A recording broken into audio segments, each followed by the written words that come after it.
সময় কই? আমাদের উত্তর না, আমাদের উত্তরটা কি? সময় কই। আর কিছু সময় ভগবানের অজুহাত দিয়ে আমরা কাটাই, এই অভাগাকে ভগবান টানছে কই, বলি না? ভগবানের দোহাই দিল, আমার ভাগ্যে আর নেই গো, বলে লোকে। অজুহাত 3 নম্বর হাত ইউজ করে, তাই না? সব জায়গায় নিজের চেষ্টায় যাবে, সব জায়গায় নিজের চেষ্টায় তো, নাকি? চাকরি করতে যাবে নিজের চেষ্টায়, বাজার করতে যাবে নিজের চেষ্টা। কখনো বলে না তো বাজার ডাকছে কই, না? শুধু ভগবানের দোহাই দেন। তো গুরুদেব বলতেন কৃষ্ণকে দর্শন করতে যাওয়ার সময় নেই, কৃষ্ণ তোমার বাড়িতে আসবে দর্শন দিতে,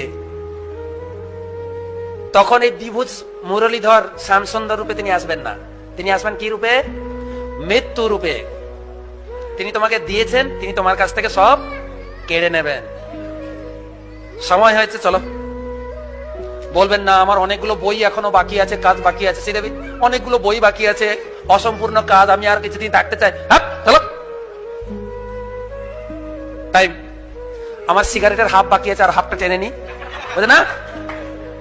দেয় কৃষ্ণ, নেয় কৃষ্ণ, পালে কৃষ্ণ সবে, রাখে কৃষ্ণ, মারে কৃষ্ণ, ইচ্ছা করে